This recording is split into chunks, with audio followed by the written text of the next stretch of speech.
What's happening, team? I hope Matters finds everybody well. Welcome back to the Built for Pressure podcast with me, Will Foden. I hope we are good. And as of today, I'm now 36 years old. Yes, those that are watching on YouTube or those that know me, I've got a face of a 45-year-old, but I am only 36 and today is my birthday. But today what I'm going to be talking around is actually understanding how to fuel your performance with imposter syndrome. If you're leading, running a business, trying to put yourself out there, grow a thing, do something massive, or head into deep water metaphorically, you're going to feel this phenomenon. And what I want to do is, instead of what most people do, is just give you the facts about imposter syndrome and let you wallow in it. What I'm going to do is show you how I deal with it, what I do to weaponize it in relation to using it with my story to not just perform, but to put myself into a position to win and also to give myself more self-belief. Now, as of today, we are 5 days out from my first immersion event with Mr. Nick Helston, Gareth Timmins and Nick Coates. We are heading out to the UAE, Dubai, and we are running our first 2-day event with some Built for Pressure customers of mine, athletes. I'm really looking forward to seeing you and people I've never met before. Now, as you can imagine, I've done an immersion event in Singapore. I've done immersion events in the UK. I've ran high performance events in Saudi Arabia. But running this from we call this out to in. Basically, what that means is that you're running it from people can buy to come into. Where comparison to before, I've been running most of these things through Stage 1 Collective and through Built for Pressure. Saudi Arabia wasn't, but anyway, I digress. The feeling of unease, the feeling of what happens if it will all go wrong, what happens with the feeling of what if nobody shows up, the subconscious anxiety that this brings anybody when you're trying to push yourself to a new limit is very, very normal. What most people in leadership spaces, businesses or whatever they do, some people seem to be able to thrive in this environment and some people can't. And what I'm going to do is break that down for you today. Just give you some simple understanding around imposter syndrome and how I use it, because I think that's really, really important. The key takeaway today, you should write in big black letters on whatever journal that you have, is that if you're not feeling imposter syndrome, in my opinion, you're not pushing yourself hard enough. Reason why. Imposter syndrome is a phenomenon that happens when you are heading into uncharted territory.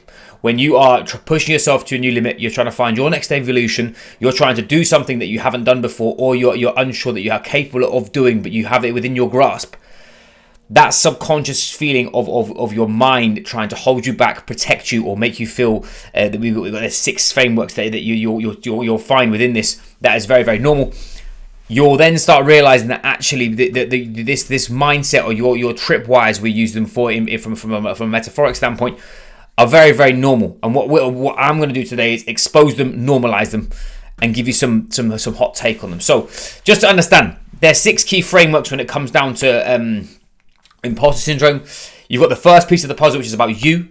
You got psychological confidence. Now, what I've talked about confidence before is confidence in delivery. It's impossible to have confidence in delivery until you've had courage to start.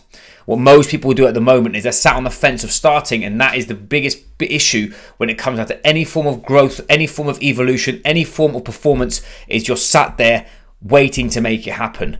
You taking steps forward and learning about adaptation will then give you the courage and the understanding of you can stand there and keep going forward even when times are rough. That's the key when it comes down to that sort of self-actualization and utilizing imposter syndrome rather than it being crippling. Just to be clear, I haven't mentioned this before either. People use the term imposter syndrome. It is not a disease. And it's also not something that is actually, it's an analogy. It's not an actual, the phenomenon is real, but it's not from a debilitating standpoint. The next piece of the puzzle when it comes to self is you've got the intellectual side of things. Now, you're the biggest question that you'll hear and you'll be asked if you're a coach or you're a leader or you're a business owner is, are you an expert in your field? Are you an expert at leading people? Are your skill sets designed to make you the expert in whatever field that you're in? Coaches especially out there, if I ask you to put your hand up now, would you say that you're an expert? 99% of you would say no.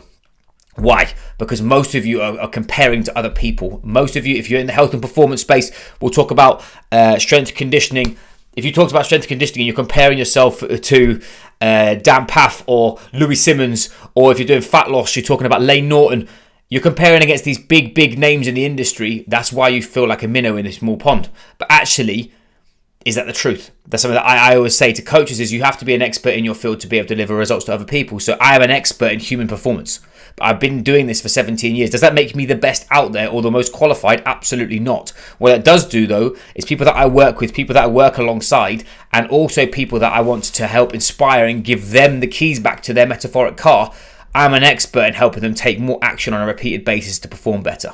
So giving yourself that belief that you are confident in doing that. Now, those that understand the Dunning-Kruger effect is basically where it's understanding cognitive bias. It's you when you start your journey and you start seeing results, you have a huge bout of confidence and you get to the top of a peak and you suddenly realize that actually there's so much more to this that you don't understand. Then you start going stinking backwards and usually your performance starts to diminish. As you let time do its thing, it will then get better and better. That is why when you're looking at imposter syndrome, when you are struggling, i.e. when I'm talking about me running an event, I am looking at it from a perspective of I've ran events before. I've worked with some incredible people before I've worked with this event, and I've also got some amazing clients come to this event too. We've got some wicked connections over there, and why can't it be me?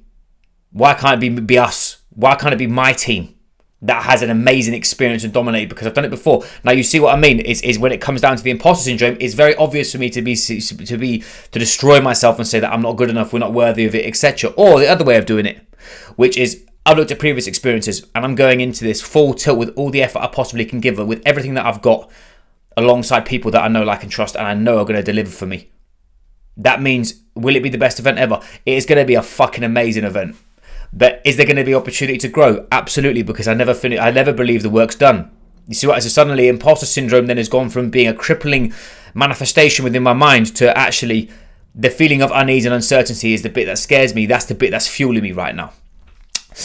Two other parts to your framework to these 6 types of imposter syndrome. You've got the from an audience standpoint. So if you're a business owner or you're leading some other people, it's actually knowing your market, which is an observational niche, observational imposter syndrome. How do you look like to others?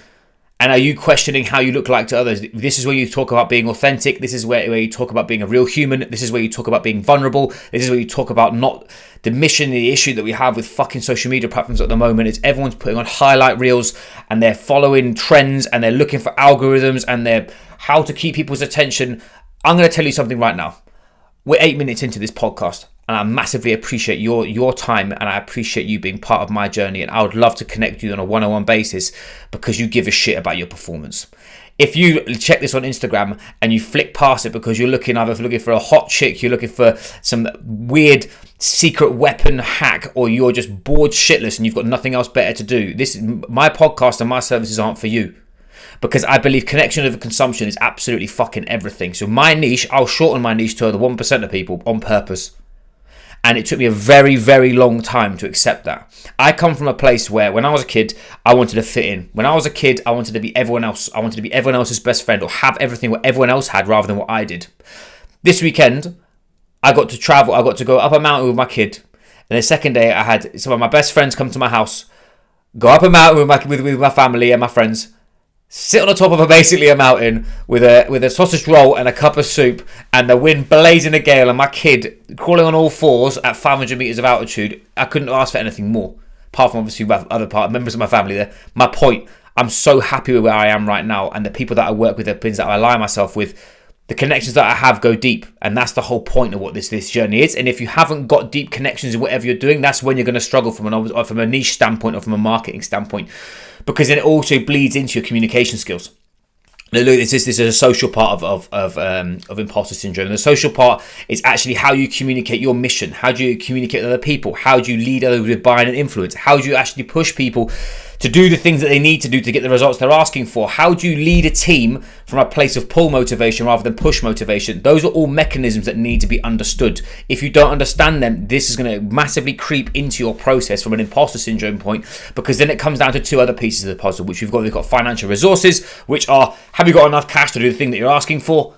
And if you haven't, you're going to struggle. Layman's terms. Or if you don't feel like you're gonna, if you come from, this is where you talk about money mindset and people, whether they're squirreling cash because they're scared for a rainy day, or they're actually utilizing it to build their influence and build their business and build themselves and those around them. And last one, it's a very American term. I actually learned this from Brett Bartholomew. It's called yak shaving, which is basically where you seamlessly start to do endless series of tasks that aren't related to the thing that you're doing to stay away from it. An example. Again, I like using coaches because I work with a few coaches. If you say you're going to do a reel for social media, but you don't like being on a camera, what you'll do is you'll get in front of your camera and you're suddenly, oh, cool, I've got to measure this person.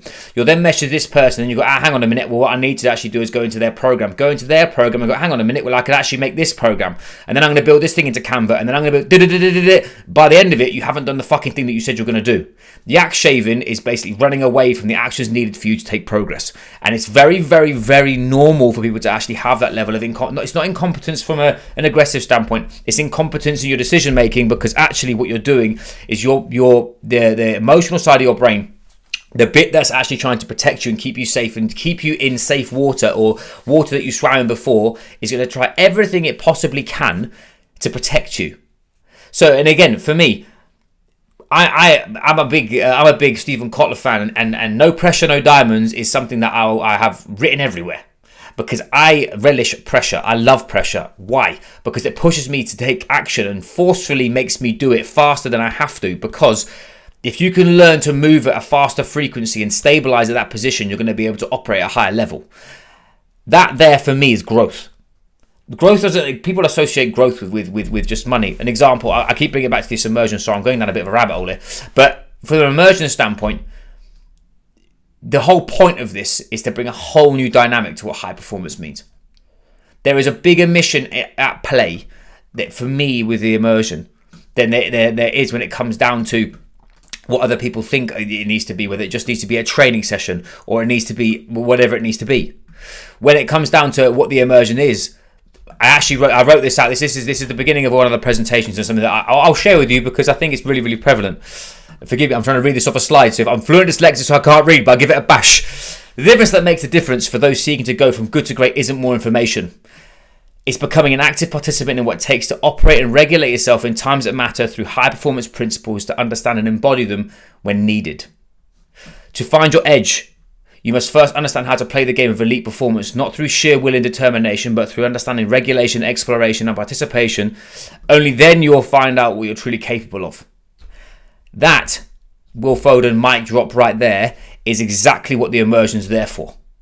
It's not there for everybody. It's not there to just try and fit in. It's not there to hold hands and start, insert whatever stereotype performance metric. What it's there for is to help people who feel like an alien because they're so desperate to actually win that they're going to find the next 1% of their performance. Big part of the immersion this week we're talking about is a stress inoculation.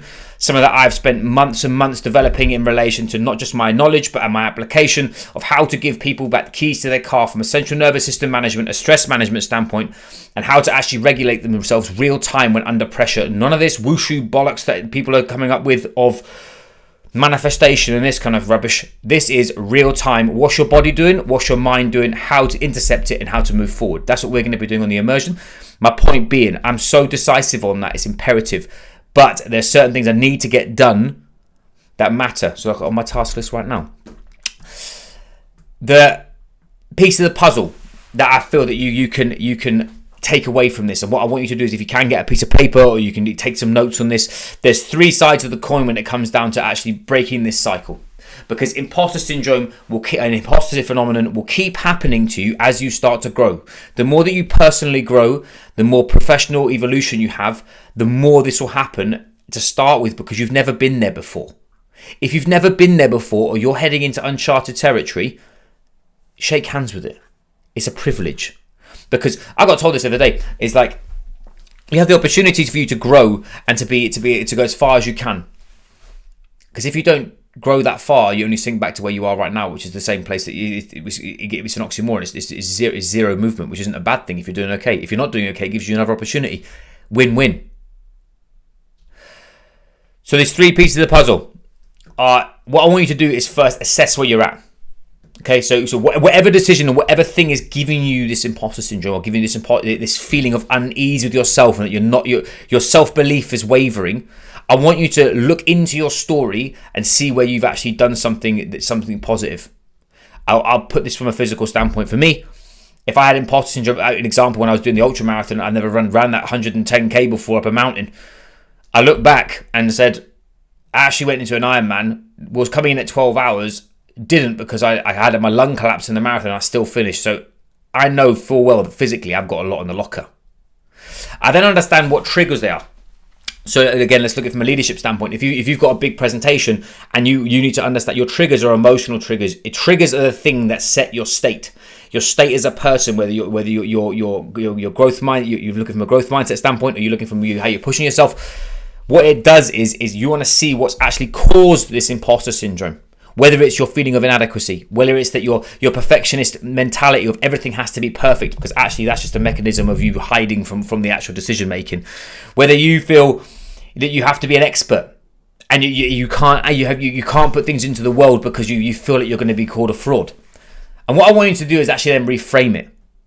Because reframing it means it gives you a massive opportunity for you to actually take charge of your shit. Excuse my French. Take charge of your situation and do your very best of what you've got at the time that you have. Because most of the times, the biggest war you're going to have is between your ears. Something that we run inside Built for Pressure is actually having metrics that matter. We're looking at this from a standpoint from a physiological standpoint and an emotional standpoint. If you can't measure it, you can't manage it. If just a little caveat, if you don't know what that means, or you want to start measuring your performance, or you're unsure where to start with that, just send me a message on Instagram or LinkedIn saying either stress for a stress test, or metrics that matter is a seminar that I did. So just type in metrics and I'll send you it. No email needed. Just as I said, from being a loving customer and a loving friend of this podcast, I appreciate you. So if I can help, I will do. Because then what I want you to do is then go from what you measure through to a body scan. This body scan is something that they use in military terms. They use that for once you've been in war zones, but they also use this. They use it in diving to check your kit. If you're carrying tension, if you are struggling with your breathing mechanics are off, you're breathing through your mouth and you're hyperventilating because you're starting to get stressed, unless you down-regulate, it's going to be impossible for you to actually refocus and get back into a place of leverage. Pull back, see where you got tension, let it go. The fastest way for you to re-regulate your central nervous system is through your nose. We're going to talk about this in the emergence. If you fancy it, come along. Then we're going to hit the leveraging mechanisms of this performance. Is you're then going to, whatever you're struggling with from an imposter syndrome standpoint, whatever decision you're struggling to make or whatever action you're struggling to take, what I want you to do is form a block inside your diary of experimenting the thing.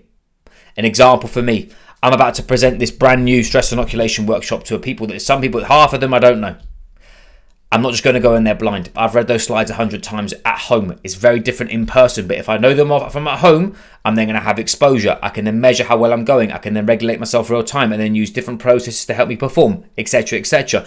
Build a block that's going to allow you to do so. And then what that you need to have is ferocity and venom with action taken. Execution with ferocity and venom and stillness in relation to your emotional mindset around it and your state is going to give you so much more clarity in relation to how you're going to be able to dominate, how you're going to push yourself, and actually give you the opportunity to actually take action when it matters. Because that, for me, is the biggest thing that most people struggle with, is they learn all this kind of stuff, and then what they don't do is they don't just attack it full send. They sit on the fence and they procrastinate and they start playing mind games and they start looking for the next perfect thing.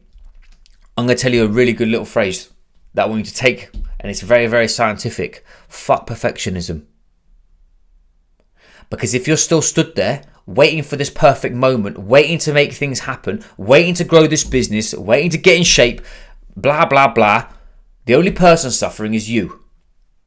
If you know that you've got more in the locker and you know that you are struggling with imposter phenomenon, I want you to flip it right on its head and say, actually, you're not struggling with it. You either don't want the thing or you don't know how to do the thing. It's usually the latter. You don't know how to do the thing? Cool. Then you need to invest and find someone to help you. If you don't actually want the thing and you're thinking you want to do it, then fine.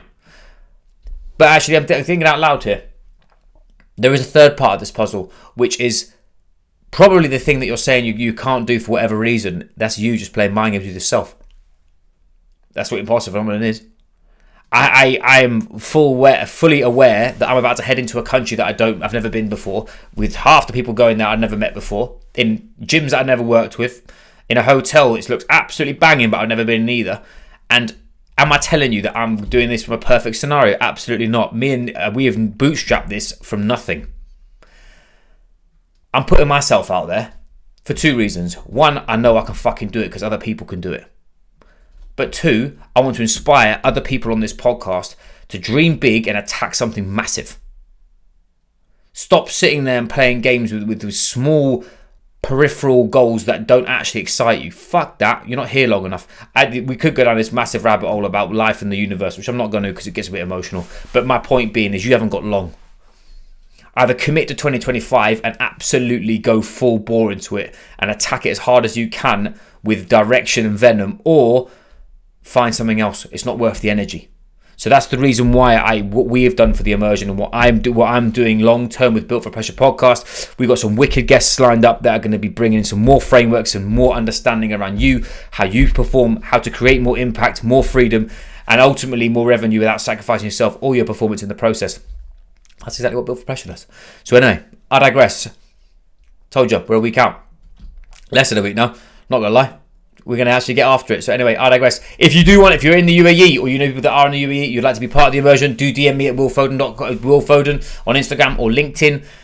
And as per usual, I massively appreciate you being part of this podcast. If you could share this with someone who you know it would help with, if it's resonated with you and you've learned something, I'd also love to connect with you. And like I said, if you are struggling with imposter phenomenon, or you're struggling to make a decision about where your weak links are with your performance, DM me the word stress or metrics, and I'll send you some trainings that will be for free, that will give you the opportunity for you to unlock new levels of not just potential but understanding, and give you the keys back to a car of your performance. Because if you're feeling imposter syndrome, that's a good thing.